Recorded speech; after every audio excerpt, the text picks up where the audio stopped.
Welcome to I'm From the Internet, a podcast about the internet, its users, and their consequences. I am punished comedian Winslow Dumaine, sitting here with internet historian Jay Brandstetter. Jay, how have you been, man? I'm covered in starch, but other than that, I'm doing pretty good. That'll happen. You've been doing a lot of bacon? Tomorrow is Christmas. We're recording this on Christmas Eve, and I'm since one of the family members here is vegetarian, I'm making a seitan loaf, which is basically wheat gluten. And the way that you make it is you make a giant ball of dough, and then you soak it in water, and then you just knead it and get all the starch out, and then put more water in, knead it again. You keep doing that till the water comes back clean. So I am just so much flour starch all over me, but it's worth it to make that good fake chicken. Seitan loaf. I saw them open for Metallica. All right, we got that out of the way.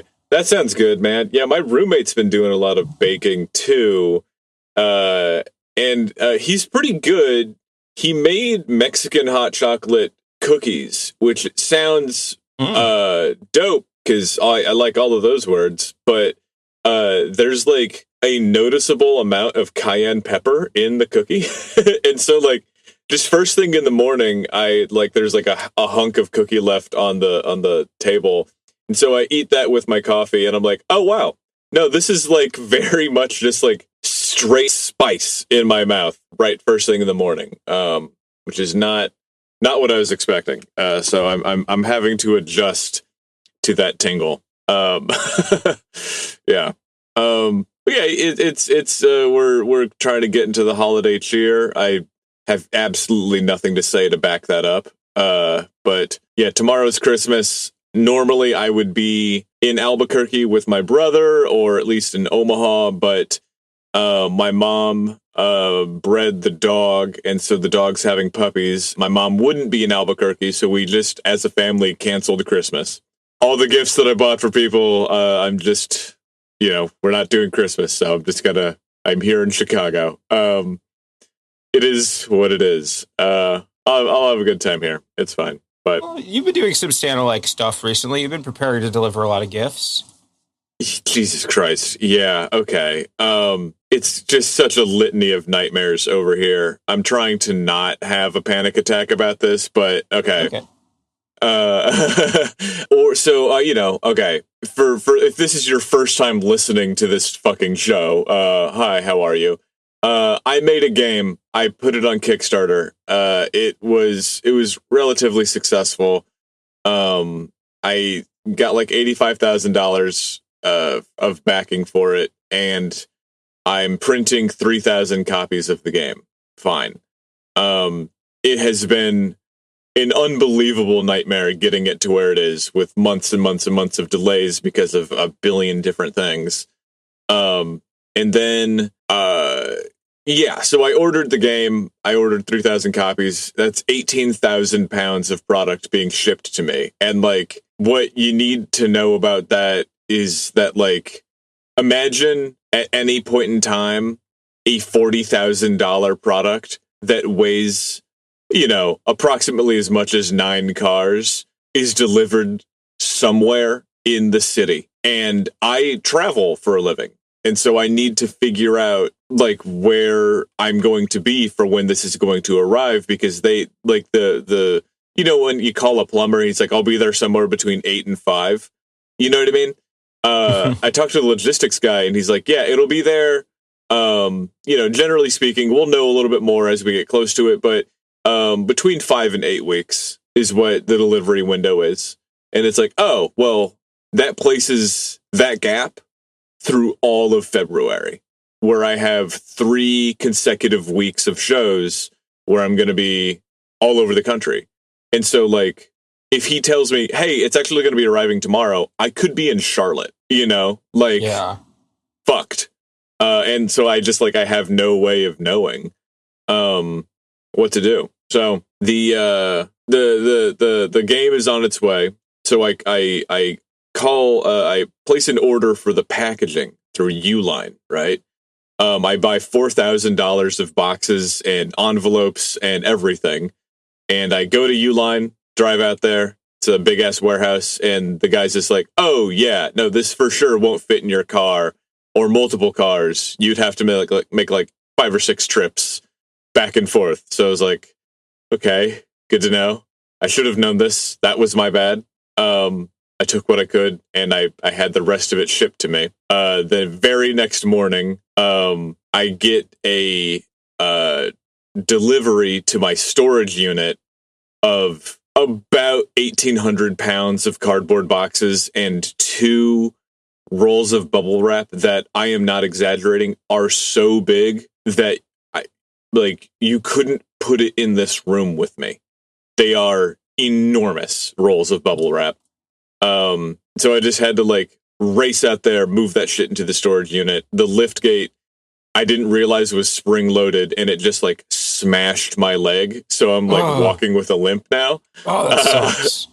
And then, my life is such where I usually up until 3 or 4 in the morning, worrying and suffering. Those are the 2 things I do a lot. And so I went to sleep at 4, got up at 7, got to my leg smashed, immediately went to therapy, had the therapist say hey dog, your insurance is different next year, so this is going to cost 10 times as much, so I'm not going to be able to go to therapy anymore. And then I came home and lay in bed and went into a fugue state and had some more unimaginably violent dreams, and then spent 12 hours stuffing envelopes, and now we're here. So it's been quite quite a journey. Yep. So doing things. Yeah. Yeah. Thankfully, we have the podcast as a respite here. Yeah. We just need to I don't know, put in some sad little violin music for me talking about my stupid life. Anyways, yeah. So there's that. Did I mention last time that we play tested the new game? I think you mentioned that you had got the boxes and everything. We're starting to play test it. Yeah, I did one playtest of the new game, which is tentatively titled Project Zersetzung, and it's wicked fucking fun. I was really worried about it, but it's super fun and really interesting gameplay and completely different choices you're making when playing the game. It's a lot more competitive, and there's really wild and fun ways that you can fuck over the other players. Just for an instance here, there are these cards in the game called compromat cards, which are, secret trap cards that say, you pay for this, you place it face down on the table, and if the next time a player plays a card that costs 4 or more, or the next time a player defeats a target, or the next time a player gathers rewards from a target, you trigger this card and you hurt that player, or you take a card from them, or you do something, right? But then there's cards that you'll keep in your hand that are also compromat cards that say the next time a compromat card is triggered, you can cancel the triggering. And then there's ones in your hand. The one that I used is called Irradiated Cash, which the illustration for it is a photo that I took. The whole game is illustrated by my photography, but it's a photo of the graphite control rod container from Chernobyl that I took in Chernobyl. And so it is an actual radioactive photograph of a radioactive cache. And it just says, the next time a player cancels one of your cards or steals a card from you, also give them this. It hits them for 3 points of damage at the start of each of their turns. And it costs basically 100% of their resources to get rid of it. And so it's this really fun way of oh, you stole this from me? Well, here's the extra gift that you get with it that causes you pretty serious building harm. So yeah, it's a lot of fun, man. It's a lot of fun. Yeah, but looking forward to more. Yeah. Well, that's all my bullshit. We have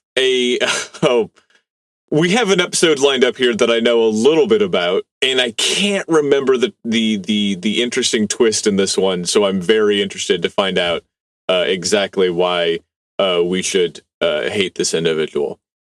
Yeah, this is one of those episodes. Yeah. All right, yeah. Well, the episode I've titled it "Axe Cops Are Bastards" because today we're talking about the webcomic Axe Cop and its creator Ethan Nicolle. And the header image I have here is one of him from when it's some pictures of him like when Axe Cop first hit it big, and then a more contemporary one. And he just always looks very sad. He looks very sad. He looks. What was the meme guy that you told me about? Harold. He looks like Meme Harold. Yeah. Yeah, meme Harold, the guy with like really crushed, sad eyes. Yeah, he looks like he's on the verge of tears. And he's a stockier build guy with like kind of curly reddish hair and kind of a patchy little beard. All of this is like things. If somebody were to say this about me, I would be devastated. But this is a picture of the past. Buddy, I've looked worse. You're fine. I also have reason to believe that I don't agree with you on everything politically, so I'm less inclined to feel so sorry for you. But he does look very, very sad with like these kind of moments away from tears eyes. Very wet. Yeah. You can see the lights reflecting wet off eyes. of them. Yeah, the glistening of what is the word from My Immortal? Limpid tears in my eyes. Yeah. Gleaming faucets. Exactly. Yeah. Oh, God. And also with that, I had a sort of little sample of his work as a sort of a taster before we get into the story. Like, he's very much from that, like, 2000 style of, like, sort of wacky, random type comics. Like, there's a lot of bears, a lot of explosions. Yeah, ninjas and pirates. Like, he doesn't have ninjas and pirates, but when I say ninjas and pirates, you get an idea of what we're talking about, where it's just like, what if a bear was an astronaut with a laser gun? And it's just like, it's very much just what's the South Park thing where they have the walruses or that are like getting random balls from an enormous net of ideas to make the random three object cutaway gag. So Axe Cop is kind of one of those things here. Yes, but there's a little bit of an extra layer to Axe Cop that I think is very interesting, and we'll get to that. Yeah, that layer is fun. And I guess like this, Ethan's story is a recurring narrative that we've seen on this show, where the internet gives someone way more attention and acclaim than they might have gotten otherwise, and what they do with that dictates the course of the rest of their lives. And Axe Cop kind of wound up being that axis for him. So it's going to be fun to sort of dig into that and see what he did with it. Yeah, the axis. All right. Okay. Look, you pay us the big bucks. This is the kind of content you're getting. Okay. Ethan Nicolle. Oh, yeah. Oh, God. Yeah, dude, I was exactly right. Exactly fucking right. This wasn't him. This was someone else. Christopher Hastings interviewed him, who's the creator of Dr. McNinja. So that is very much like of a piece with the type of stuff he does. Like, I read Dr. McNinja back in the day. I don't have anything against it. I think it's probably the best example you can find of this type of humor. Also, the guy who made it was a Something Awful poster. So that was I have a little connection with there. But I mean, like, every meme that we've ever had, like, it almost nothing looks good in retrospect because it is just like these fleeting little bits of absurdity. But Dr. McNinja is like, I think all of this is informed by like 80s action movies, which are extremely self-serious. And so finding a way to talk about, to write your story with this like get out of jail free card of just being like, oh, the story doesn't make sense. Yeah, well, it's Dr. McNinja, that's my criticism for a lot of the humorous writers that are like really, maybe they're like a 7 out of 10 in terms of like technical ability. But they don't want to push themselves into the realm where they would be like criticized for like their shortcomings as artists. They can just do something that's silly. And when you do that, it's just like, well, why are you taking it so seriously? It's Dr. McNinja. And again, nothing against Dr. McNinja, but it is one of those things that I feel like can be a bit of a cop-out for artists who don't want to push themselves further. you know? Yeah, and I think that's one of the reasons why Dr. McNinja kind of stood out was the guy who made it. Like the origin story of it was his username was Dr. McNinja. So one day they were doing a thing where it's like draw your username. So he drew like a ninja doctor. And then from there, he was like, this is kind of fun. So he made the comic and it's like, he's trying to do it like not seriously, but he's like, okay, he's a doctor. He's Scottish because of the Mick and he's a ninja. So it's all about like, there's like conflicts between his clans, his ninja clan and his Scottish clan and him doing doctor stuff. Like they actually do the premise. It's not just like one of those things where it's like, what if Anne Frank was a ninja and she fought pirates? It's like, no, it's taking the basic thing and just running with that. Yeah. And like, again, I've read some of Dr. McNinja. It's like, it's well drawn and it's like for what it is, well written. And like, again, I don't want to come off as being like throwing Dr. McNinja. Jesus Christ, I'm 34 in the basement talking about, I don't want to throw Dr. McNinja under the bus. Kill me now. But it's fine. What we're talking about is the lesser variations of this that are exactly what you're saying.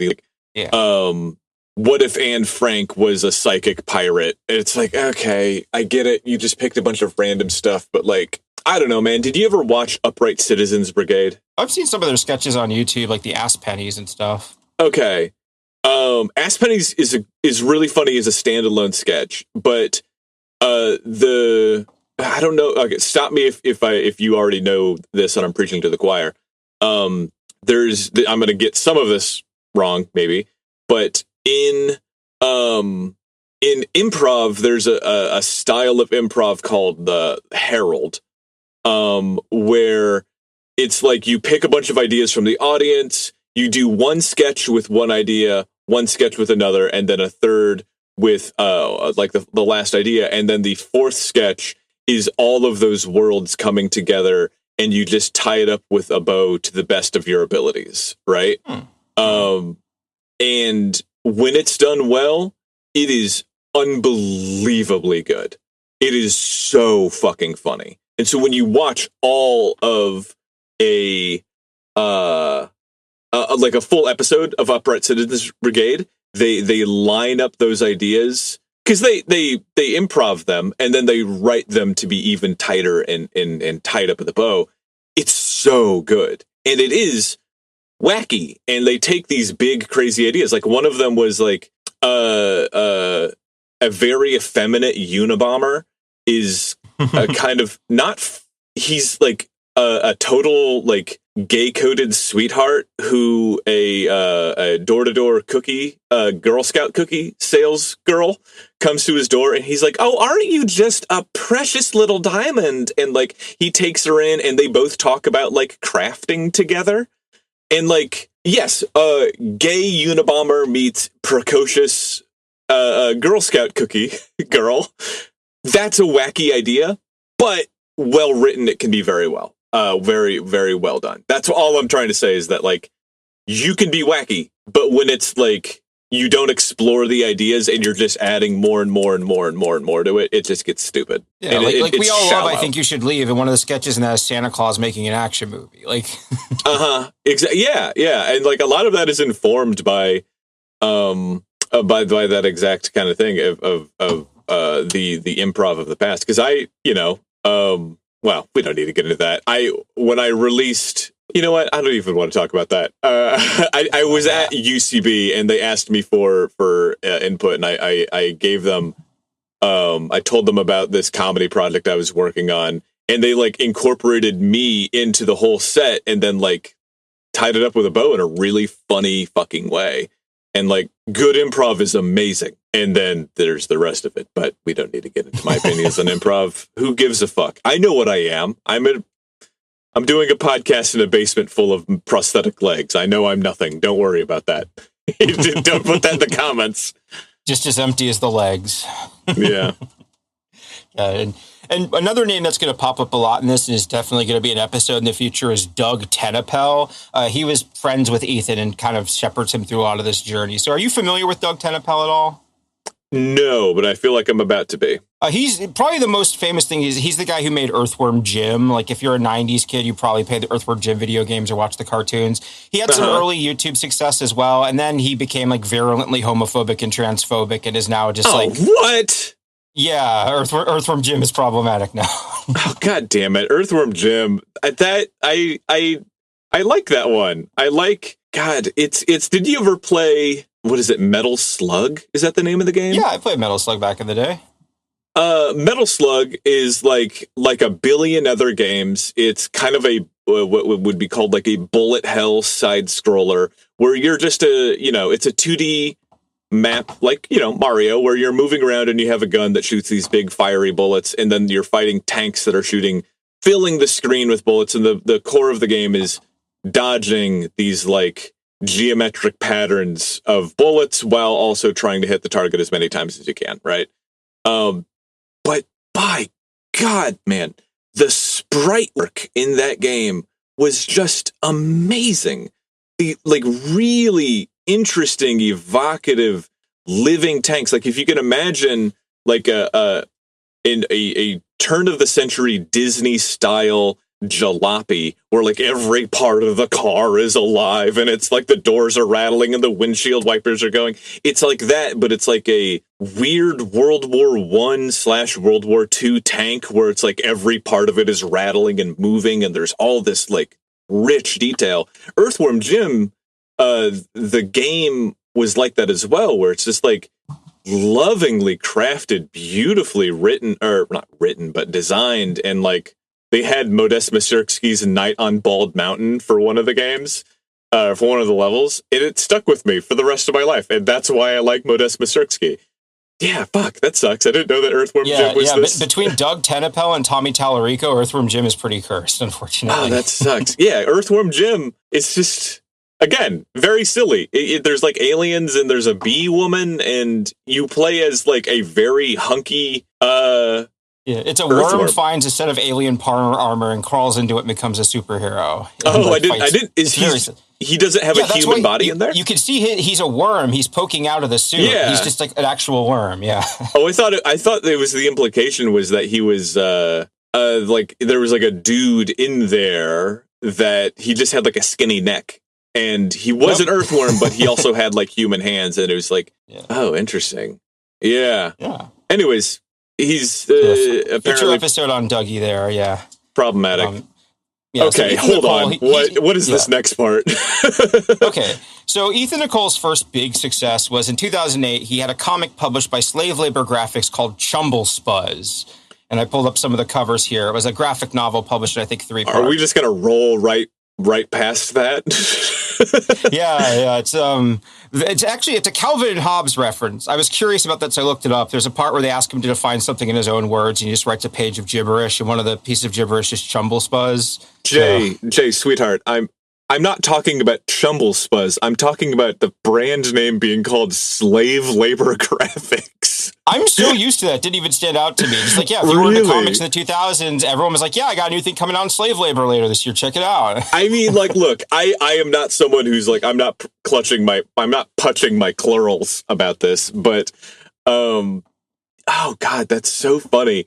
It is just like, I don't give too much of a shit. It's not my battle to fight, but it is like, yeah, you probably couldn't do that now. But I also am coming at this from a very extreme, like all of my music is really extreme. Like I have so many bands that I'm like, I'm sure you've got some problematic politics, but I'm just not going to look it up. But like the other day I was spinning a record by a band called Holocauston, but they're not talking about the actual Holocaust. They're talking about like the cleansing of the entire world with fire, which is somehow less problematic, I guess. I think Slave Labor was kind of like indie comic, so I could see that being kind of like edgy in like an intentional way. Of course. Like, Yeah. Do we know who did the art for, who is that superhero called Max with 2 X's?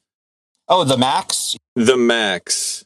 It does kind of look in that style with the big buck teeth, yeah. And he's also doing the thing where... and William Messner Loebs, which doesn't the Max rules. I've never read the comic, but I watched the MTV cartoon. It was really cool. I remember seeing this, and like the style changes so dramatically from like cover to cover, right? There's not like, we've talked about this before, like a show Bible for this.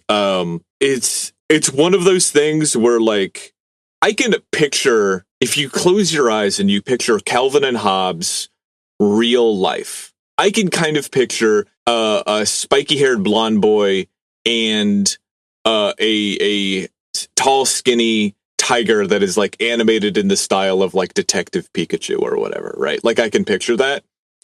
I could not for the life of me imagine how you would make the Max like a sensible animated character, because like the teeth are protruding out at like this impossible angle that it's almost like a beak, and we don't need to talk about this. It's just fucking bizarre, and I have no idea. Like, you don't need to animate it. It's a comic book. That's part of the beauty of the comics, is that you can do things that you can't do with animation. But this one is just like, it's baffling to me, and it for me personally, it does kind of subtract a little bit from my engagement with the work, because it's like, oh, it's so stylized that these don't even look like people to me.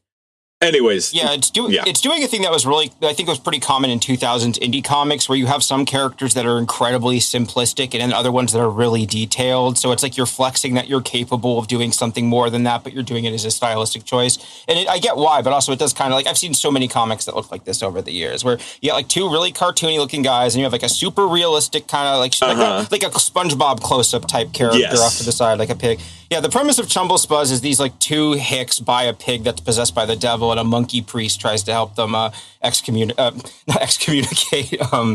get it out of there. Yeah. So that's kind of what we're getting at, where it's just like real wacky rando kind of stuff. And that's fine. It's kind of like I don't know. This is kind of like a Reddit brain type of thing of like, there's some British comedy sketch where there's this guy struggling. He's like, he can't remember Star Wars, and he's like, it's the guy with the designer boots with the Yeti for the friend. And there's like, what are you talking about? He's like, yeah, and he kills his own dad or something. Like, it's describing a story that is not completely insane, but using language that is completely out there. They're doing that, but backwards. They're describing a completely insane story and then trying to stitch it together with like some sort of logic. And I mean, it's not for me, is what I'll say. But yeah. Yeah, same. Anyways. So that's about all I have to say about Chumble Spuzz. It was nominated for an Eisner Award, which is like the comic industry version of the Academy Awards. It's a pretty prestigious award to get. So people did like this and to get some recognition. And also, like, he didn't go to art school. That was one of the things he's self-taught. So this was kind of his foot in the door in the industry, because he didn't get to network before this. So the comic does well. And then December of 2009 is when Ethan makes the webcomic that launches his modern career, Axe Cop, which is what this episode is ostensibly about, even though it's going to be And so, the gimmick with Axe Cop is that he had a 5-year-old little brother named Malachi, and he was 29 years old at the time. So I didn't know it was his little brother. That's so much funnier. Holy shit. Yeah. Okay, so to Steelman Axe Cop, to Steelman Axe Cop, I like the idea. Ethan Nicolle is a consistently talented illustrator. This is not like his shining best work, but like he's good. He's a good illustrator. He does the illustration, and the story is written by a 5-year-old, which is a funny idea. And it's like, it's great. That's great. It is extremely Reddit, which is where I found out about it. But I still think that the idea itself holds up.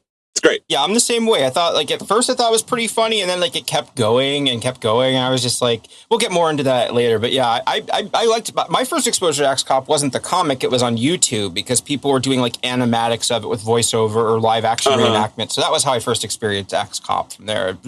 Yeah, and I do have a little note here, like, the thing where you have like, you make a story out of kid stuff. Obviously, like, this isn't the first time it's been done, but it's a good bit. Like, from the Something Awful years, Lotax's daughter was in some cartoons like that. Oh god, that's so true. Those were so fucking cute. Oh my god, it's like one of the most tragic parts of Lotax is that the animations of his daughter's ramblings, animated by Schmorky, which is like, oh boy, they were so funny and so cute and interesting, and I remember those very fondly. Yeah. Did you ever see the episode of Dexter's Lab? That was done by a kid. That one was really good. Yeah, I think I did. I think I've seen it. I saw it when it was... Yeah, there's the 90s cartoon Dexter's Laboratory. There's an episode where a kid sent in a tape of himself talking about an episode of Dexter's Lab he wanted made, and the people animated the episode over him talking. So the whole time he's like, and then Dexter went up to Computress, and Computress said, it's like actually a little child. You can hear like his mom in the background sometimes, like telling him, tell him the part about the thing. It's so cute and funny. That's so funny. I wonder about the rights of that. I wonder if that kid ever got paid. I hope so. That's funny. A great way. Imagine getting an IMDb writer's credit at 5. It's like the Onion article about, like, we interview the 5-year-old that writes the Fast and the Furious movies. Yeah. That's funny. Yeah, and I'm not surprised that X-Cop blew up. It's a free webcomic. The premise is simple. It's compelling and executed well. And so it blows up it blows up to the degree that, like, people are doing cosplay of it and doing, like, you know, and also because it's a very easy costume to do. You're a policeman with an axe. Like, you can get a policeman costume at any Spirit Halloween. So yeah, just, you know, these are all from the Halloween that after this came out. There was a lot of, like, online axe cops and Soccerangs and all the other characters. It was a very prominent meme. It was, you know, we've been in the 80s revival schlock for 20 fucking years now. And so, like, this is exactly that, of just, like, hyper masculine bravado mustachioed police officer who, you know, who takes the law into his own hands, and, you know, 80s revival schlock. You know what I'm talking about. Yeah. Yeah, I guess since this is an audio medium, it's worth mentioning that Axe Cop isn't like a fat, schlubby cop. He's like a fit 70s muscle cop. Yeah, with like the mustache. Yeah. Yeah, he's cop babe with an axe, I guess. Yeah. And this was also during the height of mustaches being a punchline in our culture. Yes. So I think it folded nicely into that. Like, God, yeah. I think that what killed that off was Mordecai in 2015. Because, like, when they had a whole movie where the whole entire marketing thing was, hey, look, Johnny Depp has a funny mustache. And nobody saw it. And that was kind of like, okay, we're done with mustaches now. You've spoken. Yeah, that was the whole thing. I do wonder where all the scene girls with mustaches tattooed on the inside of their fingers went. What cover-up do you get for a mustache? I turned it into a butterfly. Yeah, I turned it into a butterfly is really funny. Or just make it the hair of the Pringles man. It's a treble clef. Yeah.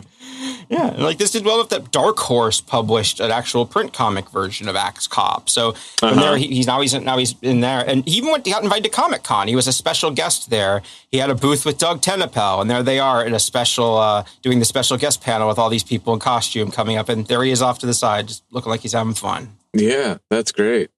There's a bunch like, oh boy, I mean, some point in time, maybe in my future, there'll be somebody who dresses up as one of my characters, but I don't tend to have one single character. You know, I have like a whole variety of them, but well, I guess I'm technically dressing up like a character every day since I'm in The Restless. Yeah, you are. You are just your costume every day is the Thesperocene rat catcher. Yeah, now it's the mice. But yeah. And I think, like, for me, like, the perfect illustration of the type of nerd that this blew up with was there was a special edition of Munchkin released that was an Axe Cop version of Munchkin. Okay. So, yeah. I've heard tons about Munchkin, and people have compared my game to Munchkin. I don't quite see it, but yeah, I played it a little bit in community college, and like it's fun, but it's also very much it is very much like the TV tropes type of humor, where it's very much like you know, a lot of like noticing that fantasy cliches exist and pointing out that they exist, but like, you know, in gentle, humorous ways. I wasn't super into it, but I get why it's popular. Yeah. It's wacky. Yeah. That's it. And I will say that like Ethan seemed to handle his success pretty well. Like, we've covered people who had some pretty bad crash outs in here, but one of the things I really appreciate is he always makes sure to share the spotlight with his little brother. Like, in all the interviews, he's always talking about how he does it. He has him with there if he can. Like, when they did an AMA for Reddit, they were both answering questions on it. It wasn't just him speaking for his brother. And really, like, a cute one I found on his blog was like one of his listeners had they had a daughter with some disease, so they got a picture of her wearing the mustache, and he was like, Marissa needs our help, so please check out their website and donate if you have the money. Please keep Marissa and her family in your prayers. You know, doing these like just being like, I think, like a nice, responsible user of internet fame. I'm gonna put a little the tiniest little flag in that one, but I feel like we'll come back to that. Yeah. Yeah. And so outside Ethan, this is where Fox, the television channel, comes into the story because they were looking to expand their animated offerings around the time that XCOP blew up. They had a block called Animation Domination that ran from 2005 to 2014, where on Sunday nights they'd show Family Guy, The Simpsons, Bob's Burgers once it was being made. It was a 90-minute block of just cartoons every Sunday. And Cartoon Network's Adult Swim had exploded in popularity over the 2000s, so Fox was seeing the numbers they were pulling in and wanted to try and get a piece of that late-night adult animation crowd. Mm-hmm. So they built a 120-person animation studio staffed largely by young, recent graduates, hired a former Adult Swim programming director, and launched Animation Domination High Definition in July of 2013, which abbreviates to ADHD, which I think they are very much going like, oh, we're going to go this, we're going to get the millennials, we're going to get the young people who've never paid for cable to watch this. That's very much like the stated goal of this. I mean, they have three, I would say, like between Simpsons, Family Guy, and Bob's Burgers, those are like three extremely big, heavy hitters that, they whatever they put in there is like, it's like when Kanane has me open for him. You know what I mean? Like he'll put me on stage with like guys with like huge fucking projects, and then there's just like, hi, I'm sad. There's me, so they definitely had some pull for sure. Definitely, yeah. And so the idea was that ADHD would go after Animation Domination. It was going to be like an Adult Swim competitor. But so since it was new, they leaned really hard on online marketing. Like one of the things was as animated GIFs. Basically, for about a year, anytime there was something in the news, their animators would put out a little animated GIF and upload it on the GIF keyboard. So if you want to talk about how like the sriracha plant was making people's eyes water, or how Ebola was breaking out, if you typed in the GIF keyboard, you get a Fox ADHD branded GIF for it. Yeah, that's dude. Like, I really want to pick the brain of like a massive media marketing company, because like, you pick up an Apple and they'll have an ad for like Pluribus or whatever. You like the idea of who do you talk to put a GIF into the GIF keyboard? Like. Yeah, we're going to have to do a GIF keyboard episode at some point, because like they are a very omnipresent part of the modern internet. Yeah, and I remember before the GIF keyboard existed, I do like those online surveys, and one of them was like, do you think that a GIF keyboard would work? Like if we were to catalog all these GIFs and like make it like postable and usable? And I was just like, no, I don't think that that's going to work out. I think that that's just going to be kind of like slop and trash. And look where it got me. So... Yeah. Oh my God, yeah.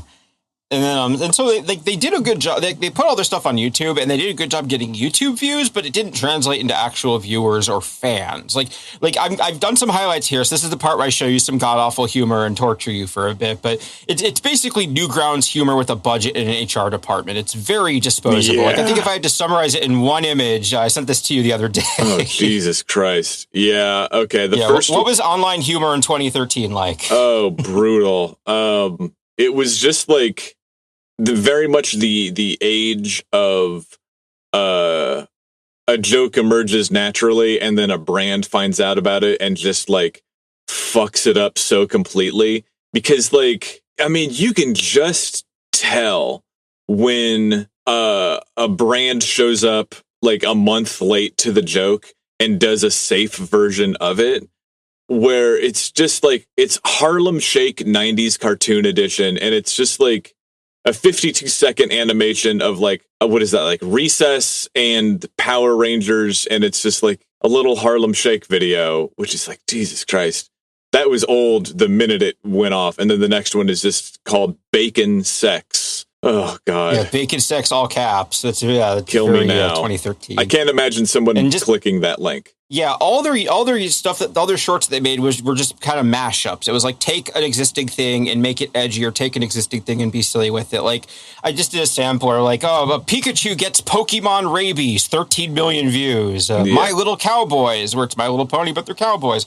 There was a Slender Man one. Like, that was one of the things. It's like, ooh, we're online. Look, we make Slender Man references. Yeah, scientifically accurate Spider-Man. I remember that.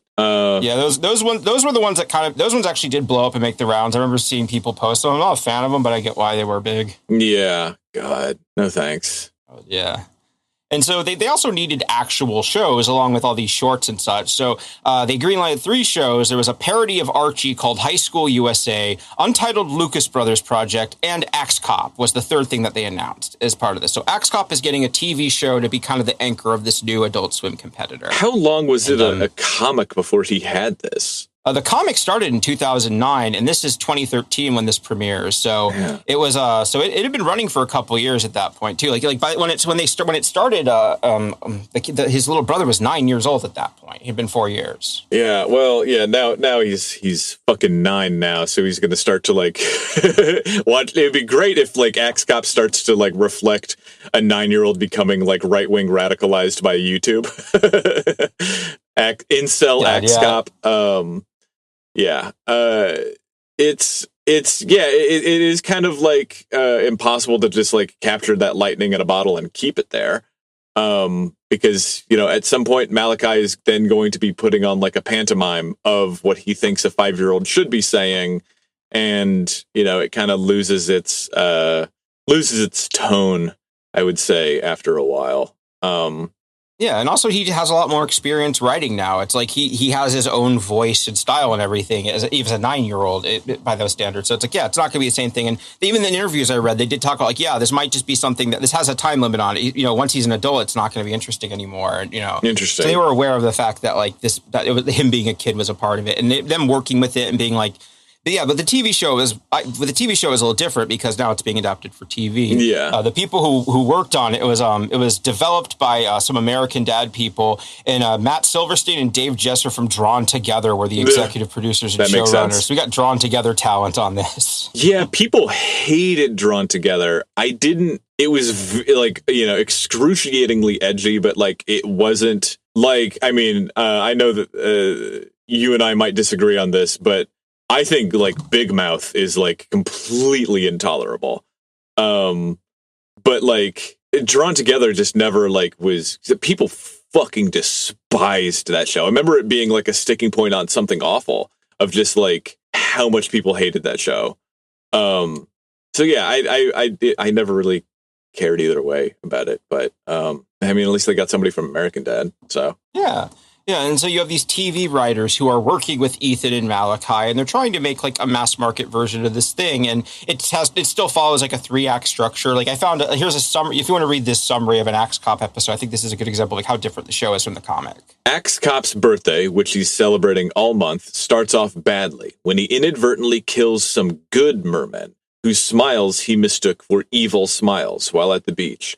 But it improves when he has the chance to kill the man who killed Axe Cop's parents, Bad Santa, the evil brother of Good Santa. Upon arriving at South Pole Planet, Axe Cop must fight Bad Santa before he can raid heaven and overthrow God. Okay, yeah. For a 5-year-old, that's great. That's fun. Yeah, exactly. Like because Malachi was working with them, or sometimes they would write it, and he'd be like, "Oh, it should be in space in this part," and then they do that. So yeah, like I didn't really watch it, but from what I understand, like it was it was fine. It got 20 episodes. It got a second season, but the ADHD block as a whole was a failure, and it got taken off the air less than a year later on June 28th, 2014. Okay. So. Yeah, I'm not surprised. I didn't like most of the stuff it put out. And it did survive on the FX network for a year or two after this, and then it tried to pivot to being an online thing where they could incubate future talent and IPs. And like the last thing they made was Sherlock Holmes Smokes Weed, the series. It was called The Adventures of OG Sherlock Cush, and it's literally just what if Sherlock Holmes smoked weed. I have like nothing to say to you about that. Like everybody can just like run the large language model in their mind of what they think I have to say about that. I don't. Yeah. I have nothing to say about that. That's funny. Yeah. And also, like one piece of press that came out of this era that I think is interesting and will apply to what we talk about later is that Ethan doesn't like or vibe with most of his contemporaries in this new world of adult animation. From his Reddit AMA, I have a quote here. He goes, "In all honesty, I am not generally a big fan of, quote, adult cartoons. Too often they seem to be trying too hard to be naughty or ironic. I'm not a stoner, so the stoner-centric humor isn't for me. Axe Cop fits into the genre by accident, but it is something that those other shows generally aren't, and that is really sincere. Axe Cop is a product of child wonder. Most adult animation is a product of jaded adults." Yeah. Don't disagree with him there. I think that, yeah. there's it is a obnoxiously fine line to draw, but like there's a really important, I mean, take it from me, difference between something that is like I am raw and sincere and this is what I actually believe about the world, and something that is just like pee pee poo poo, fuck the world, you know. Like there's so many, like, you know, early Manson stuff was like really, it's shocking and intense, and he's doing it to shock you, but he also has something to say. Whereas you have stuff like Cradle of Filth, which has just been like wallowing in slop for fucking 20 years. And there's like a bunch of bands that do the same thing where like, metal is a place to process extreme thoughts and extreme emotions. And there's a lot of bands that are like, well, what are some extreme thoughts I can have today? Let's write those down. And then you get an album that's nothing but like guts, fuck, chainsaw, abomination, you know, part 2. There's a difference between having the thought and needing to express it and going out of your way to find something extreme to express, right? So I agree with him on that, for sure. Yeah, and he also, in one of the other follow-ups, he says that he wants to work in animation more. He'd had 3 TV shows optioned beside X-Cop, and he says, I'd love to become a showrunner or work on a film. Mm-hmm. And he is going to get his wish, but by the time he does, we're going to wish he did. Oh, boy.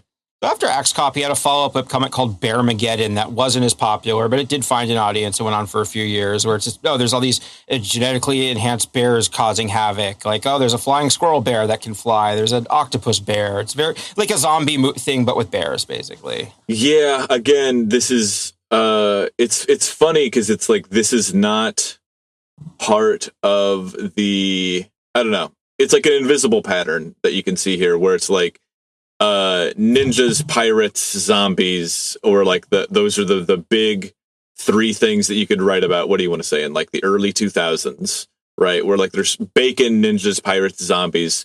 If you just Googled that, that would be most of the creative output of the internet at the time. And he's just kind of adding bears to that mix of like, okay, here's an armadillo bear, here's a dragon bear, here's a beagle bear, here's a duck bear. You know, like. It's random, you know? Yeah, I get it. I'm sure it was fun to draw, but yeah it's not really mine. Yeah. And I love bears. It's very hard for me to find something about bears. That's but that hurts for you to see it particularly. Oh, God. Yeah. And outside of that, he also branched out into children's books. Like Makes he did sense. some, like a Brave Ollie Possum, I Named My Toys Alex. Like, yeah, he's doing pretty good at that. He's using Axcop to make stuff for kids as well as with kids. And he, like, from here, he did some smaller writing bits on shows like Teen Titans Go and Banicula in the 2010s. Banicula had a show? He's working as a television writer. Yeah, in the 2010s, it was a Canadian, I think it was a Canadian animated Banicula. Yeah, it was very, very flash animated looking. Oh, God, that's like, so ugly. Yeah. Sorry. Because Banicula is like kind of a beautiful children's book, if I remember correctly, right? Yeah, isn't like he's a vampire, but he drinks colors instead of blood, so he drinks the orange out of the carrots. Yeah, I mean, like it's. Right, it's I don't know. It's a kind of a. I remember it being like aesthetically very pretty, and then God, flash animation just looked like slop. Yeah. Yeah.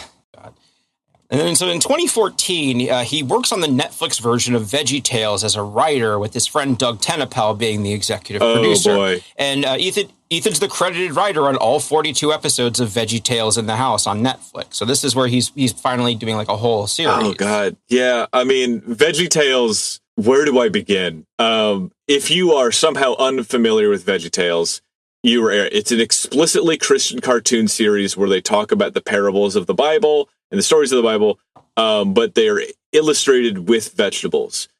And there's wacky, silly, funny songs. We watched it in Catholic school growing up, right? I have tons of the VHSs that I put in the chaos bags, right?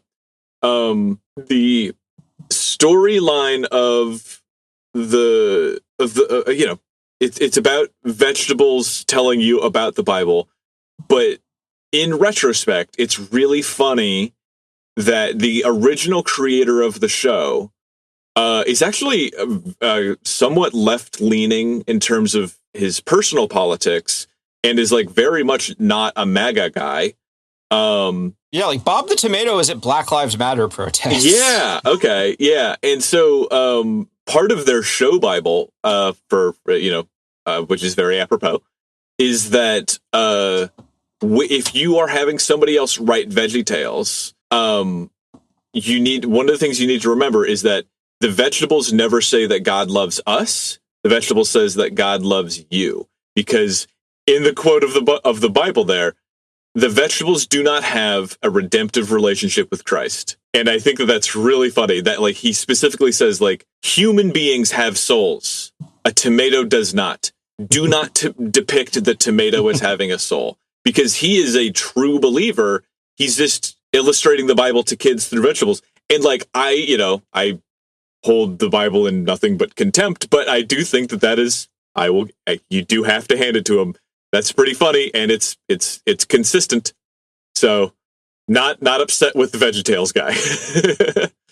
Yeah, like as someone who grew up in a very religious household, yeah, there's a reason why almost everybody who grew up at that time in that environment likes VeggieTales, because it's like the one that was actually funny and creative, because it very much wasn't the type of people who normally makes this. It was like people doing CGI in the 90s. Uh-huh. It was a little ahead of the curve there. And unfortunately, by this point, it had been bought by DreamWorks, and the original creators were in the process of being pushed out. So yeah, that's why it looks like shit now. Yeah, it doesn't look nearly as good. Yeah. Yeah, VeggieTales is an explicitly Christian cartoon series, and Ethan is working on it. Also, before Axe Cop, Ethan did a very similar concept for a comic, except it's Jesus as the epic ass kicker instead of a cop. It's called Jesus Christ in the Name of the Gun, and it's about Jesus getting a gun and traveling through history, killing bad guys.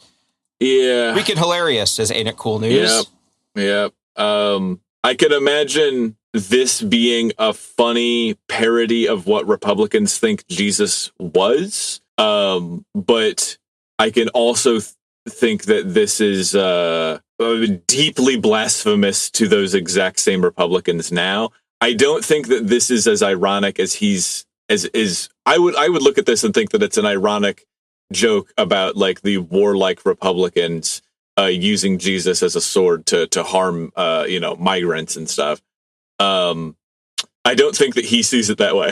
I'll put that out there. Exactly. Yeah. That's so yeah, but he didn't like the adult cartoon world, but he seems to be really comfortable in the conservative Christian cartoon world. Imagine that. And then in 2019, he starts the job that will ultimately define him. I have his list of works here on his website. If you want to go down and tell me when it stands out for you. Oh, fuck. Chesterton's Gateway, Bears Want to Kill You, Brave Ollie Possum, Axe Cop, Bearmageddon, Rocket Monster Story Club, Chumble Spuzz, This Book Might Explode, Babylon Bee, Chip Chilla. Oh. Okay. Yeah, dude. It's the millennial cringe to right-wing psychopath pipeline. It's an interesting one. It's not one that you'd ever expect, but the same way that hippies and their healing crystals leads directly to anti-vax like children dead from mumps in 2025. The irreverent millennial stuff of like, we're gonna make the craziest thing possible, and then they do something racist, and then somebody says, hey, maybe don't do that, and then that becomes their point of radicalization, and now they're like fully on board with like Epstein Island and Trump shit. So yep, all of this tracks. Absolutely, yeah. The Babylon Bee. I'm sure we've talked about it here before, but for people who aren't familiar with it, yeah, it's the like explicitly right-wing conservative version of The Onion. It originally started as like a church parody type thing, but it got new owners and became all about like right-wing targeted. Yep. It's super right-wing, and they have like consistently one single joke that they peddle out over and over and over again. It's very much just like garbage that you would see shared on Facebook. It's just slop. It's just like a pink-haired teacher thinks that there's too many genders, but now there's a proud white boy who says Pledge of Allegiance to Trump, and it's like it's just slop. It is. It's really bad. So 2017 is when he started writing and doing Photoshops for the Babylon Bee, and then by 2019 he was working as their creative director. Uh-huh. Like he worked his way up there really quickly. 2018 is when the original owner of the Babylon Bee sold it, and it did that pivot I talked about to being more right wing. But so it makes sense that that's around the time he started climbing up the ranks. Yeah. And like almost every live action animated skit that the Babylon Bee put out during that time was his work, and he was also a fixture on their podcast. So yeah, this guy is all over years of the Babylon Bee's output. Yeah, I don't remember who you referenced or how you put it in the past, but there was a point where you described right-wing comedy as being so angry they forgot to make a joke. And I think that is like very apropos of what this tends to be, where it's like it is either so angry they forgot to make a joke, or it's like I would describe it as being like a chuckling priapistic kind of writing where like they're so pleased with themselves that they don't actually say anything funny, and they forget to cut away the parts of the joke that aren't necessary. And so like there's so many headlines that they've run that, like, as a guy who's worked in comedy and comedy writing for a decade, they keep writing the joke until it's just like they've beat the dead horse within a single sentence. And it's just very embarrassing to read some of their stuff, because it's like you can tell that they were just, it was a no loads refused writing room. Do you know what I mean? Like they publish everything because it's like, this will own the libs for sure. Whereas The Onion, which is like, there's plenty to criticize about The Onion, but like the Onion operates from like a much more reliable writing standpoint, which is the funniest thing is usually really brief. And so they can be a political bend, but like having a laconic joke is so much more impactful and so much more clever than when your headline is a paragraph of like dunking on like these latte liberals and their pink hair and all of their genders. It's just not funny, you know? Yeah. So it isn't. And unfortunately, listener, you're going to get to experience that firsthand, because I did pick out some of Ethan Nicolle's portfolio highlights of his work at the Babylon Bee. These are just his Photoshops. No, so we don't have to read their headlines or anything, thankfully. But you're going to see these are his hand-picked highlights of his tenure at Babylon Bee. You ready for this? Go ahead. Never can be. All right, let's go. So first up. Yeah, okay. It is a fat joke that's, instead of Slim Jim, they're like really thick summer sausages that says full figured Jim. I like this. If this was just a Photoshop Friday thing, fine. But the punchline is just like, aren't fat people. That's it. Like, there's not anything more about it. It's just like, there's nothing to it. It's just, what if Slim Jims were fat? Okay. Yeah, like Steve said that, like he said, like this would be like a decent wacky packages sticker, but like as the basis of an entire article that's being mad about advertising, it's just like, yeah. Yes, exactly. Yeah.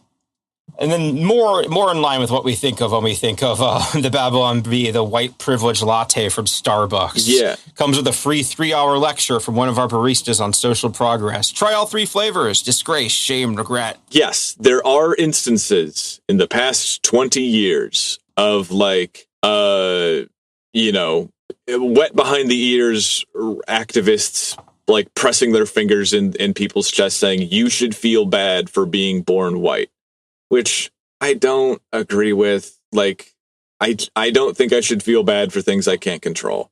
Being aware of like white supremacy is one thing, right? But these are people that are like, they have created this idea of like this infinitely aggrieved white liberal in their head.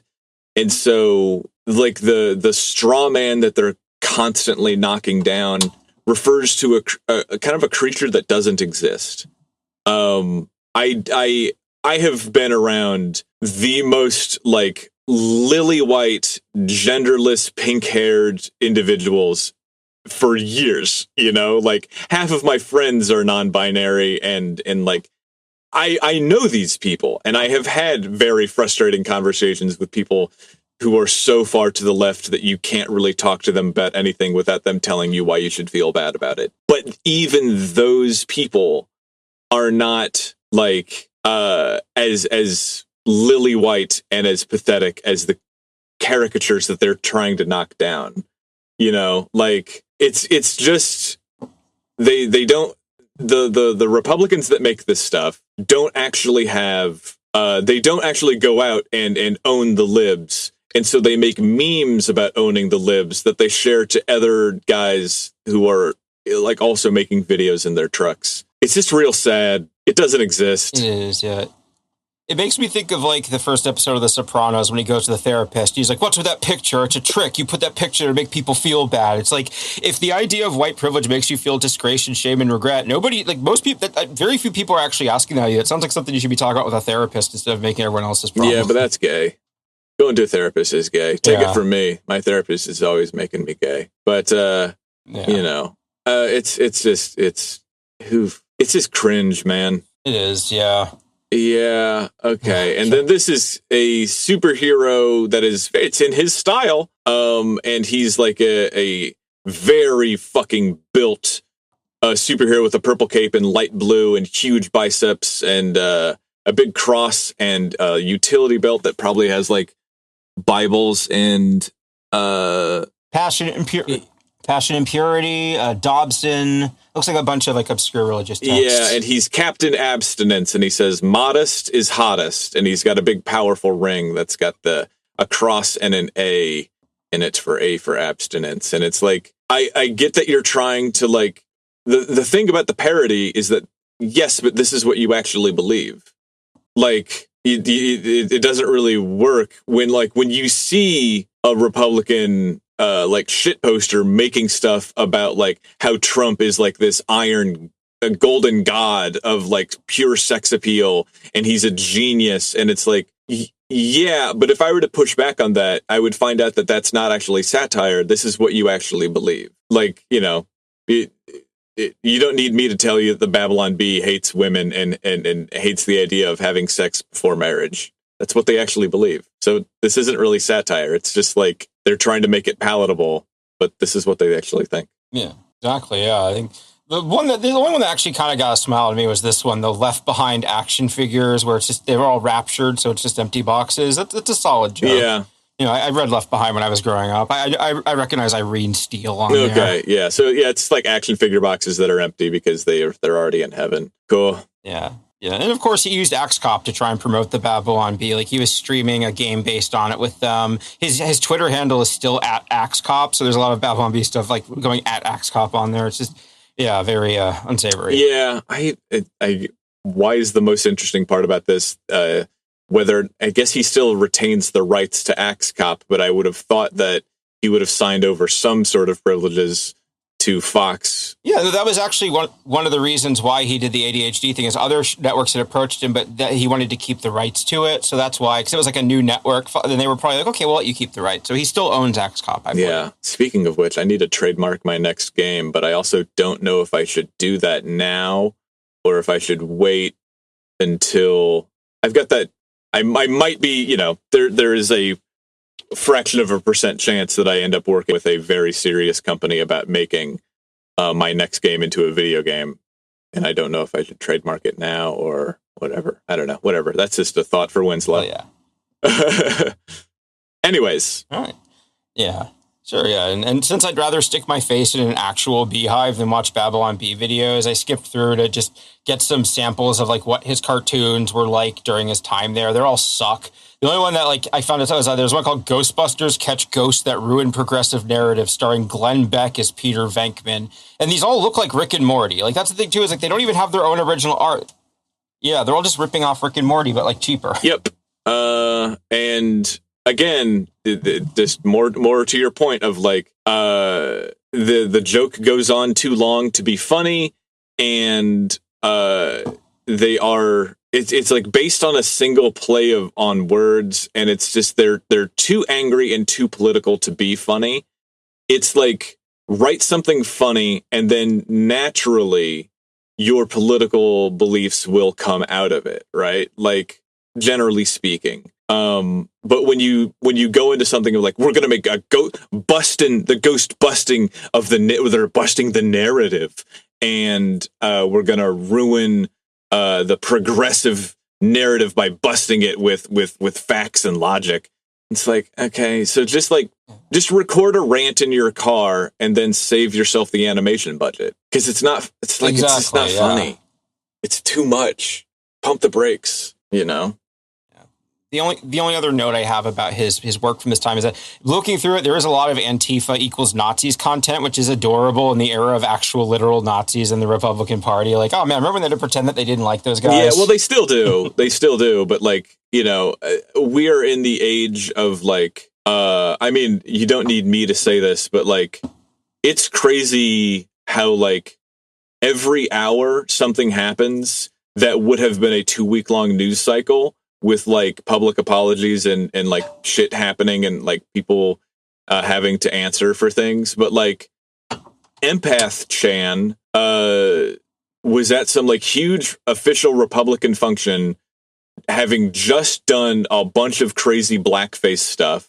So like they're inviting a blackface e-girl to a like official function, and then immediately she puts on this like hideously anti-Semitic Jew face costume with like the hooked nose and the yarmulke and everything, like super fucking anti-Semitic. And like she's still like, they invited her because she's racist and is online. That would have been a huge story. Like imagine seeing that in 1998, they would be talking about it. But now it's like, you know, Pat Buchanan used to be controversial, and now he's moderate, you know? And so we're still there. It's just nothing fucking matters anymore and nothing sticks. So yeah, it sucks. Yeah, I mean, just yesterday, the some of the articles or some of the parts of the Epstein stuff were released, and like, I mean, like they're talking explicitly about like Trump fucking assaulted this woman and like had her killed and like dumped the body in Lake Michigan. Like people, like it's documented and it doesn't fucking matter. So like, cool, you know, like it's like, how can you even motivate anybody when it's like nobody's going to pay for that? Anyways, let's talk more about this cartoonist. Yeah, I was like one thing I learned researching him is he has this unusual personal fixation on this early 1900s Catholic newspaper columnist, mystery writer, and debate guy named G.K. Chesterton. Ethan published a book of his essays and currently does a podcast about Chesterton. So, like, yeah, it was very fun to see, like, this guy I've never heard of who apparently has, like, 8,000 essays, like, hundreds of he was a newspaper columnist his entire life, so there was just reams and reams of stuff this guy has written, and he's a huge fan of it. He has a whole podcast about it. He has a book with, like, if you want to become a Chestertonian, here are some of the essays you should read. It's just like this. If I feel like whenever you know a really religious person, they'll usually have, like, one specific writer that is in their very specific niche that they're just completely devoted to, and I feel like this is, like, his version of that. Really, really, like, esoteric. It's so funny. It also looks like a character that could be convincingly portrayed to a certain degree by friend of the pod, Ian Abramson, because he has this like flop of curly flock of seagulls hair, this kind of vacant stare, and you know, the caricature of him is a lot worse, but he does have like this swooping mustache, and he's trying very hard to be thoughtful. I cannot tell if this photograph, this tintype photograph of him, is him at 28 or 45. Yeah, he very much looks like that. Yeah. Also on the podcast, it was pretty funny that he's a cartoonist, but the podcast uses AI trash for all of its thumbnails because I guess his illustration style doesn't lend itself to being a Christian. Well, they're just fucking lazy, you know. That's all it is. Then in 2019, Ethan was fired from the Babylon Bee to the consternation of dozens. I found this this change.org petition. Jesus. Bring Ethan Nicolle back to the Babylon Bee, started by Matt Walsh, 110 verified signatures. Yeah, Matt Walsh without a beard, which is really weird. And I don't know, petitions, who cares? But it says petition starter. I feel like we should have a better word. English language, get some shit together, because petition starter should just be called like petitionist or something like that. But he described Matt Walsh. Yeah. If you don't already know this guy, he has explicitly said that we should be getting 16-year-old girls pregnant because that's when they are the most fertile. And he describes himself as a theocratic fascist. These are your Republican thought leaders, ladies and gentlemen. And one of the comments I found was pretty fun. Dark Lord Revan, Anglo advocate. Me and my dad canceled our subscription after you got canned. The pod was never the same. Anglo advocate is just like, when you have nothing else, you're going to be like, what's something that I can be proud of? I guess I'll be proud of, I don't know, a battle that the Scots won in 1658. Yeah. Yeah. I played Knights of the Republic. Revan would never do that. She's way better than Jesus that. Christ. Yeah, and so I actually flipped through an episode of Doug Tenapel's podcast that he was on where he talked about his firing, and it sounds like Ethan committed the mortal sin for capitalists. He asked his boss for a raise. Yeah. Okay. Well, I'm sure there was other extenuating speech sequences. That's how he tells it, but that seems believable for me. I mean, his boss there was kind of a notorious asshole. Like he fired someone over Twitter just because like just stuff like that. They deserve each other. Yeah, I'm also wondering what there's always some other shit going on here. Yeah. Also, just while I'm on there, I have to say, I look way more like the logo for Doug Tenapel's podcast than either of them do. Like, he's stealing mullet valor with that thing. Also, Doug Tenapel is a rat guy. He has a rat in his shoulder in this picture. Like, it sucks so much. He's like my evil counterpart. Yeah, he very much is like the evil version of you. Yeah, I just think, like, masculinity is fine. I like, certain aspects of, like, masculinity. But, like, it's just, again... the things that I'm proud of are things that I personally have done, where I took nothing and turned it into something. That's what I'm proud of. I think that it's silly to be proud of things that you have had no say in. Like, it's so obnoxious. And so what you end up with is these guys that, it's like boring to even mention it, but it is like all they give a shit about is owning the libs and being masculine. And so what that means is that they are in a death spiral of like becoming ever more masculine. And that's how you get dudes like the Liver King and guys that are like, I eat protein powder and never wipe my ass because that's what men do. And it's like, it's just you're making your life so fucking miserable. Oh God, Jesus. I'm looking at the IMDb reviews for Chip Chilla, 3.8 stars. What a brutal review that is. Yeah, well, he said he wanted to run his own TV show one day, and yeah, this happened. The next year, he was hired to work on the Daily Wire. They were starting a new slate of children's shows aimed at conservatives, and so they hired him, and he was the creator of Chip Chilla, which is maybe his most infamous work from this time. It's a shameless knockoff of the Australian cartoon Bluey, starring Rob Schneider as a chinchilla dad who is homeschooling his children. Yeah, dude. Like, even the color scheme, he's even blue. It's so funny because like are there like lib left values represented in Bluey? I don't fucking know. I'm a grown man. Why on earth would I care? But like there are what could be conceived to be like lib left values in some cartoons, because those are just generally like, don't be a psychotic racist and share things with your friends. Like those are the values often portrayed in the comics that people are, or the comics and cartoons that people are pulling their fucking hair out. And so when you have people that are like, we're going to make Republican values cartoons, they are so heavy-handed and so like obnoxiously unfunny, where like they forget the part where you're supposed to make it palatable for children.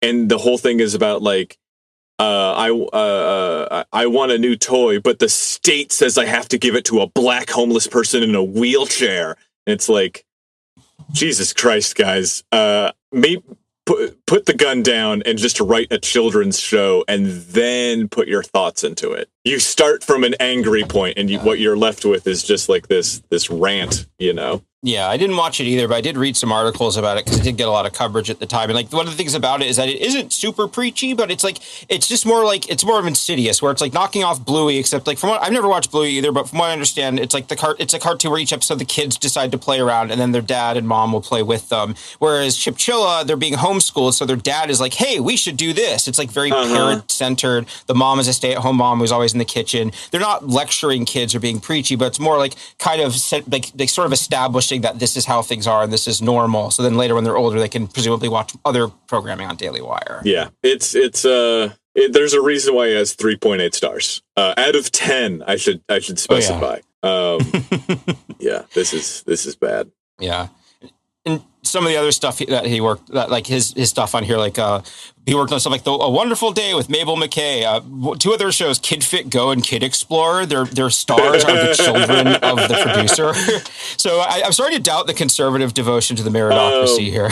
Man, there's all this reporting about how, you know, Republicans and Trump and there's all of this deep connections to these notorious pedophiles. And, you know, the longest serving Republican Speaker of the House is Dennis Hastert, who is, again, like the Michael Jordan of pedophilia. There's all of this reporting. We need to have a new show that kind of distracts from that. What are some ideas? I was thinking Kid Fit Go. That's a good idea. So let's make sure these kids are nice and fit and tight. And what's the other day? Oh, how about Kid Explorer? Jesus Christ, dude. Oh, God, no. Pick something else. Read the room, guys. Jesus, fuck. Yeah, I'll bet you're a Kid Explorer. Fuck. God, yeah. I had a couple of school assemblies I had to go to where it was something like that, where it's very obviously a parent tried to make their kid into like a marketable thing with like a TV pilot or a book. Like that is a whole genre. Yeah, this is embarrassing. Yeah. Yeah. So, but thankfully, earlier this year, I have a tweet from Ethan Nicolle. Got the call today. My time at Daily Wire and Bent Key has come to an end. I wish we could have created so much more, but I was treated very generously by DW and will be forever grateful for the job. It's scary not having the regular paycheck and security of a staff job, but I'm excited to reacquire the fire that joblessness puts under my ass. It's always led to bigger and better things. I'm thankful for this period of my life and looking forward to the next. Hopefully I can get through this without too much stress eating. And then he includes a gif of the dad from Chip Chilla eating. Yeah. It very much is like, I'm actually better off now that I've been humiliated online. Now that I've been fired from my job. I don't think that that's real. It's cope. He did manage to get other projects this year. So we do have one more thing we can talk about here. So, after he got fired from the Daily Wire, his next project is called, he did a Kickstarter with a fellow VeggieTales in the House guy for a bi-monthly subscription activity book for kids called This Book Might Explode, where the idea is it's like every 2 months in the mail, you get a kids activity book with comics and stuff. And it's going to be put together by Ethan and his friend and some other contributors. Very much a Scholastic Book Fair kind of thing, which, God, did you have Scholastic Book Fair for you as a kid? Oh, yeah. I mean, is there anything that can match the thrill of going to a place with, like, tons of interesting stuff just for you? You know, and, like, it's I don't know. The thrill, we never had any money for it, but, like, seeing all these cool books and pens and stories and games and toys and just being like, holy shit, it's finally something that's actually for me, that's really, really something that I'm interested in. Because I go to the store and there's just like a whole bunch of schlock that I never really cared about. But Scholastic Book Fair for a young Winslow, that was fucking dope. I want a Scholastic Book Fair for Winslow Domain 34. like, please take me. But you make enough stuff, you can host your own book fair. Scary ass Scholastic Book Fair. See me on the road. Yeah. So on the Kickstarter, he made $37,830 on a $25,000 goal. So they did make it. They needed $100,000 to guarantee a year of books, and the first one is still rolling out. So, it's still something that's in the process of happening. But I do have a thing here I thought we could do to go over. I have the list of contributors from the Kickstarter, and I figure we could go over them, and you could see if there's any commonalities you notice. Oh, boy. So they introduce, they go, these are real people with names, faces, and passions. People who care deeply about what your kids are reading, seeing, and imagining. So first off, we have Jack Handy of Saturday Night Live and The New Yorker. Okay. Yeah, that was very surprising to me. Jack Handy is like a comic genius. And I have... Yeah, he's really funny. I have some of his books like right over there. He's really fucking funny. Yeah. Hopefully he was just like old and out of touch and didn't realize what this was. And was like, sure, I'll contribute to the kids magazine. That's fine. Hopefully. I don't know. I couldn't find anything about being a Republican, but it looks super hard. That makes sense. And so next up, we have Doug Tenapel, who we've covered before and we'll be talking about later, all the stuff he's done. Then Michael J. Nelson from Mystery Science Theater 3000. Do you recognize that name at all? I do. Yeah, I've seen the name up a billion times, but I never watched any of it. So again, it's just like it was never my bread and butter. But yeah, I'm wondering how, to the degree to which these guys are like, oh, maybe these guys are right of center, and I didn't know, and so that like they didn't know that they were signing on to someone who like is very much part of the online right. I don't know. Yeah, I will say Mike Nelson is very much a known conservative. Like, he keeps it out of his comedy and his material. But yeah, like in person, off that, he's very vocal about being a conservative. Like, yeah, it's kind of depressing how many people I know who listen to his podcast without realizing that. Like, I tried listening to it at one point. He had like his cool youth pastor friend on as a guest, and I was just like, oh my God, get this shit out of here. It's like, it's such a thought terminator, man. It's like, oh, like we can have a conversation, but then I do have to contend with the fact that you believe in things that are absolute fucking poppycock. So it's like there's a limit to the degree to which we can have a conversation. Yeah, but I mean, if I want to hear someone make fun of Ready Player One, where am I going to find that? Nobody has made jokes about that book before that podcast. Jesus Christ. Yeah. So the next ones aren't names that we'll probably recognize, so let's go through it. We have Bill Brennanson, Rich Werner, who's the guy who did the graphics for Plants vs. Zombies. Oh, okay. Like the actual guy who did the graphics, and not... Yeah, the guy who did the visuals in the video game. Yeah, all of his stuff is from the 2000s. Like, he worked on like Harry Potter, Robots, Lemony Snicket, Shrek Super Slam, Imagination, which was a Canadian Pokemon knockoff. Like, this is definitely someone who's a couple of decades past their this is definitely here. Like kind of a butcher's row of just cleaning up guys who are no longer big but had something big in the past. Yeah, like the lower you get, the more obscure it gets. Michael Foster, the Laugh and Learn Bible for Kids. Oh, yeah. No, that's a heavy hitter for sure. Brian Shearer, a comic artist who worked on Transformers and G.I. Joe. And then Vance Kovacs, who's a concept artist. Like, cool. Yeah, and it concludes, as a parent, you'll know exactly who's entertaining your kids, and you can feel confident that every page was made with care, heart, and a deep respect for the imagination of young readers. Now, what was the thing we noticed about all these people as we scrolled through them? Well, they're all studs. It's all white guys. It's all white dudes, every single one of them. Though Vance Kovacs could have... He's a little swarthy. I don't know. He's Hungarian Mexican, so he's like Louis C.K. White. Buddy, I'm hungry for a Mexican. All right, let's see. We have just all white guys. All the talk about knowing who's entertaining your kids and giving this conspicuous list of white dudes. If you read between the lines, it's very obvious. Like, hey, look, no woke.dei here. This is just some good, clean Christian. Surprised they didn't have like a token blonde lady, but yeah. Yeah, very much. Especially as like a man who worked in education and childcare. Like, yeah, that's part of why this guy's so frustrated. For most of my life, Republicans I was like, any adult that doesn't hate kids is a pedophile. And now it's like, let's get this guy who looks like Todd from Breaking Bad to teach our kids about values. That sounds great. This is a big topic that we don't have time to get into. I think, how do I say this without getting burned alive? Pedophilia bad. For sure. Absolutely bad. I think that pedophilia panic is like one of the, like, because there's real pedophilia, and then there's like this miasma of like not knowing what's real pedophilia, and that panic is going to be one of the things that breaks this nation. And you can kind of see the writing on the wall just right now of just like everyone everywhere is pointing at everybody saying, you're a pedophile. And like now we have so much evidence of the actual pedophiles in power, and it's like they're just going to get away with it while everybody's just pointing their fingers at each other. It's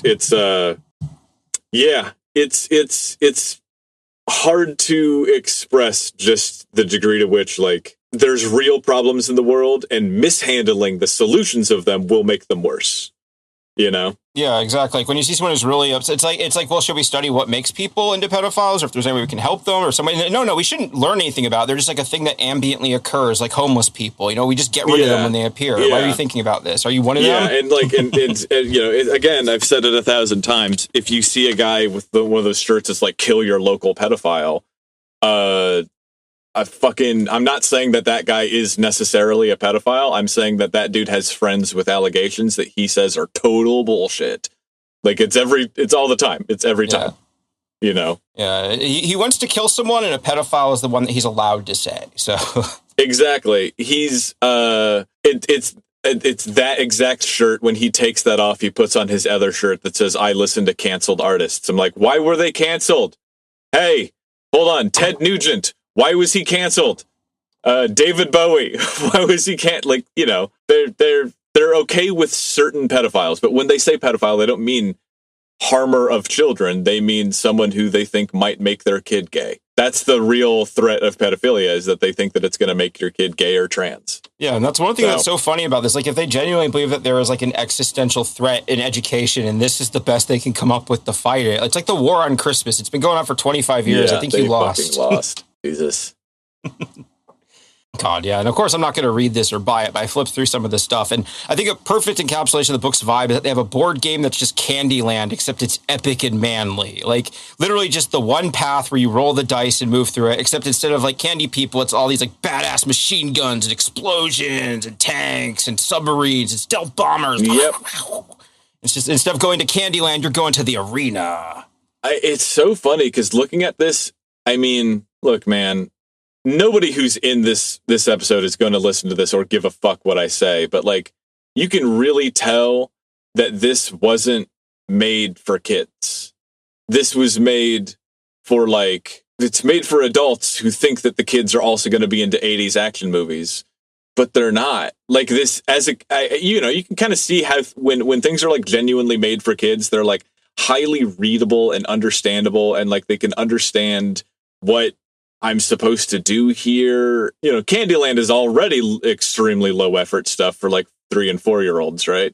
But there's just nothing in this game, man. Yeah, that is one of the things about children's stuff, is that it's kind of like fishing lures, and that it's being sold to the people who buy it, not the people who are actually supposed to be consuming it. Funny. So yeah, that's why you have all these children's books about Friends and stuff out there, like the TV show Friends. I mean, like, it's just the adults will recognize. Yeah, absolutely. Yeah, I get it, which makes sense. You're selling stuff to the parents, but like at the same time, is like, but your kid has to like it too, and your kid didn't watch fucking Friends. You know, like yeah. It makes me think of like the biggest Lego set ever is being released right now. And it's just kind of like, I was just shopping for Legos for my niece, and it's like, man, how many of these are for 30-year-olds? How many of these are for 20-year-olds? And how many of these are for fucking kids? They're so expensive, and they're just not, I get it. Their target demographic has changed, but I just think that just leave the toys for the kids, man. Like, come on, whatever. Yeah, and then also, like, I looked at some of the comics, and they're just like comics I would have seen like Disney Adventures or 3-2-1 Contact growing up. Like, again, it's competent, and that's what makes it insidious. That this isn't preachy. It is just like a kids' activity book, you know. But except the people behind it are doing this thing, yeah. And there was also one of the things in the pitch is that this is supposed to be like a first step. They said that if it's more successful, it could expand into new platforms, kids podcasts, motion comics and YouTube videos, live shows and family events, standalone chapter books spun off of our serialized stories. Like, he's really hoping he can make this into his own like little kids network. You know, I'm gonna say this right now. Like, yes, my card game raised $85,000, and this book raised $35,000, right? I'm going to tell you that the cost of manufacturing this book, the art and the artists that they had to buy and pay for and all of that, and the physical manufacturing of this book. And you showed me some of the like example products. They're big. They're a big old thing. Boy, like I alone made The Restless, and I'm handling all of the shipping and everything, and like I'm making a kind of a squeaky margin of profit off of it, right? This is like dramatically more expensive to produce and ship and do everything for. Their profit margin is razor thin. So I am absolutely not surprised that they are not able to make this into something more significant. Yeah, and also I was looking at their social media. One thing that I really just wanted to get mad at on Mike here, because on their Twitter account, they go, as parents ourselves, we know how tempting screen time can be. But what if there was another way? What if instead of screen time, there was reading time, craft time, imagination time, creation time, all at the same time? Choose This Book Might Explode and discover for yourself. And then they have a photoshopped thing from The Matrix where he's looking at the pills, except the red pill is This Book Might Explode and the blue pill is a tablet. Which, again, this guy worked for a children's streaming thing for the Daily Wire. A guy whose whole thing is getting kids on screens for years, turning around and going, screens, huh? It's just like...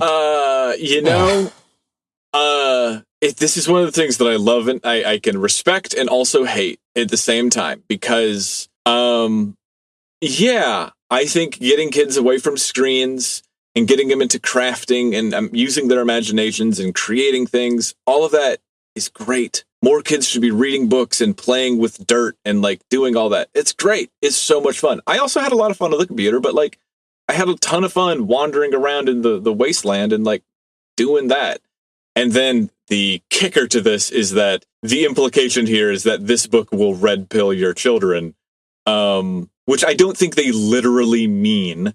But like, yeah, I didn't even pick up on that. Yeah, like the red book is the red pill, and then the iPad is the blue pill in this illustration here, and it's like red pill children's chewable. Yeah, come on, man. Like, it's just so funny that their response to like it's these liberals that are putting secret, cryptic, liberal politics in everything they make, and then their response to it is to do it back to them, but worse and clumsier. Yeah, it's rough. Yeah. Here, how many followers do you think This Book Might Explode has on Twitter? 117. They have 336 that's about followers. Right. So it's, it's hard to instigate a follow. Believe you me, I know it. But that's pretty bad. Yeah. Yeah, I guess just to end on a positive note, there was very little about his brother Malachi that I could find. He graduated high school a few years ago, and he's hopefully just going to stay far away from his brother's suckiness. So at least Malachi seems to not be involved in this for now, thankfully. Hopefully there's some distance there, especially when there's a, 19-year age gap or 20-year age gap? A 24-year age gap, yeah. Yeah, hopefully Malachi is a bit more, lefty pilled on some stuff, but yeah, that's funny. Yeah, just if nothing else, it's really worth underlining that this guy's peak as a creator was when it was written by a 5-year-old. Like his entire life has been chasing the high of being as good as a 5-year-old. Like Axe Cop, yes, it was well illustrated, but the most important note out of all of this is that Axe Cop was funny 100% because of the work of his 5-year-old little brother. Like that's what makes that so funny. It's so, oh boy, just so funny that like that's the thing that you're writing on. God, and just letting it all slide. Yeah, that's funny. That's all I have for now. But yeah, as somebody who was into Axe Cop when it was airing, it was very odd to find out like what happened to that guy. So I'm glad I got to kind of share it with you because could have gone differently if he'd made better choices. Yeah, I mean it's the fate of many, but boo, Ethan Nicolle. Yeah. Anyways, that's all we have for this episode this week. Go to the comic book store and buy something else. That's what we'll say. We do have our recommendations at the end of the show, and before we get there, we have our credits. So thank you for listening so much. We do have a Patreon, $1 a month. You get a bunch of bonus episodes. They're fully researched. All of that money goes to Jay and Steve, so please check that out. It's just $1. You have it. Don't lie to me. And if you want to support me, you can check out winslowdomain.com. You can still get copies of my game as well as all the other stuff that I'm making. I'm also Winslow Domain on Twitter and Calculations on Instagram. And if you want to know more about my next game that I'm sharing a bit more on the Discord, you can check out the Discord link on my notes or, in my bio, anywhere you find me. And Jay, where can they find you? I'm jaybrandstetter on Blue Sky. I do have one thing to plug this time. I recently guested on a podcast talking about the webcomic Boston and Sean, which is kind of an infamous, weird, furry webcomic from the late 90s about a dragon with a pouch and things happening. I guessed on a show that it's called Fiery Discourse. It's a podcast all about dragons. So and the one of the hosts is like a listener or somebody I knew a long time ago. So it was fun to go on there and talk about it with them. And also just from the perspective of having been making fun of this comic my whole life, being with people that are really into dragons and like it as a comic and appreciate it is just a very fun experience. Do they ever talk about Truckosaurus Rex? I should ask them if they've ever done a Truckosaurus because I would say that, it's Truckosaurus, it's a dinosaur, but it also breathes fire, which is a dragon trait. So that could be a pretty rich vein for them to tap. Yeah. Interesting. Yeah, check that out. And it looks like you have a game here pulled up. Yeah, the recommendation I want to make this week is a game called Blueprints. Have you ever heard of it? No. Is it a play on Blueprints? I could see. Yes, there are some blueprints. Okay. It feels very much your shit because it's like a board game and a puzzle game at the same time. Where the premise is you're this kid and you've inherited your great uncle's mansion. It's a 45-room mansion. In order to keep it, you have to find the 46th room. And so the gimmick is like you have the blueprint, and every time you go in a room, you draft what room is going to be going through the door ahead of you. So you build this mansion room by room, and the rooms also contain items and puzzles. So it's like you're trying to get up to the top to get to the antechamber to do other things. And so there's a room that's a pump room. If you put it by a power room, then the pumps are powered and you can use it to pump water out in the grounds and go out and find things. It's like it weaves puzzles and exploration and just this little dungeon crawling thing all in one package in a way that is very interesting. And if you're a puzzle sicko, there's like 8 layers to this game. You can get really, really deep, or you can just play the basic stuff and kind of get I rolled credits on it earlier today, but I'm going to keep digging deeper. When did this come out? Interesting. It came out earlier this year. And Did you just get it? I got it during the winter sale, yeah. But it came out a couple months ago, I think. It won some awards, maybe. I wonder, it's getting a lot of praise. I feel like I've heard about this before. I don't know. But yeah, that's cool. I feel like I've heard something about it before, but maybe it's just like the method of figuring out a room. Yeah, because didn't you say like there's something where like there's like some kind of for planning and setbacks that can like kind of rearrange how the game works, and you've been playing this for a little bit, right? Yeah, that's one of the things, too, is like it's very good at layering mechanics on top of you. Like your basic resources are money, keys, and gems. But like, eventually you start getting an allowance. So you start every day with money. Eventually you start opening doors on the outside of the building that you can go into each day and get little bonuses or dictate things. Eventually you get to choose like what rooms you're pulling, like your pool of them. You can think like a deck of cards almost. It goes in all sorts of there's so much you can do in this. And the only downside I'll say is it's very random number generator heavy. But if you're playing on PC, you can get a mod that lets you re-roll stuff as much as you want, so you can remove that. That's cool because the how do I put this?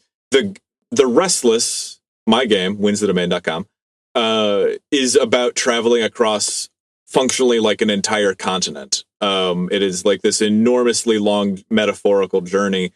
You could interpret it as taking place over 3 days, but it's also those moments of rest could be bigger than that. I don't think it's literally over 3 days, but that's kind of up to the reader to determine, right? The next game that I'm making right now is kind of focused on an individual distinct population. So it's like, instead of a continent, it's a city.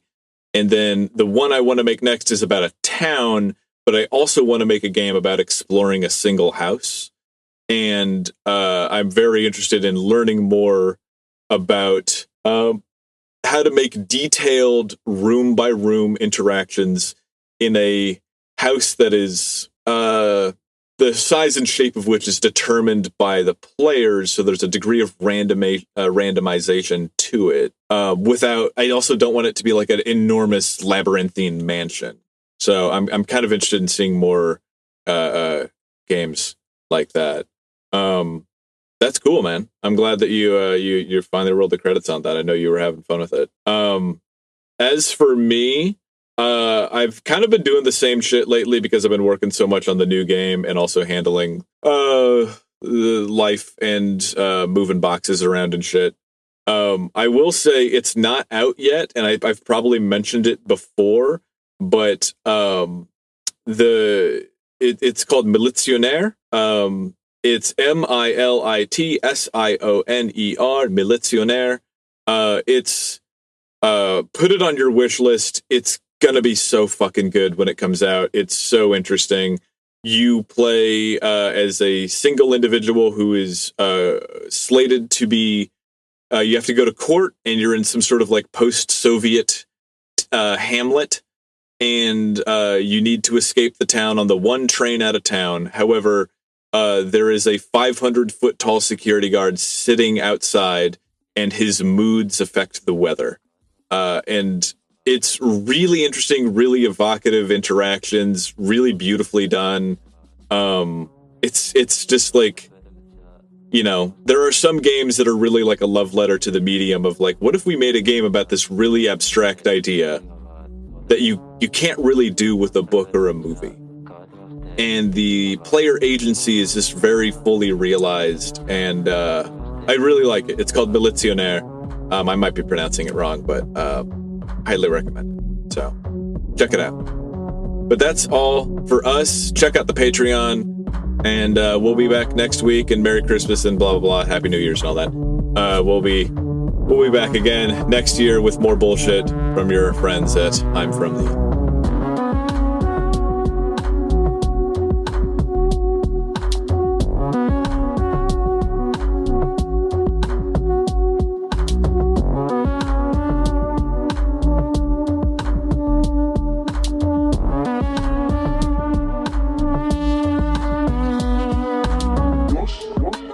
I'm From the Internet is created by jaybrandstetter and Winslow Domain. Edited by Steve Brown. Music by Steve Is Broke.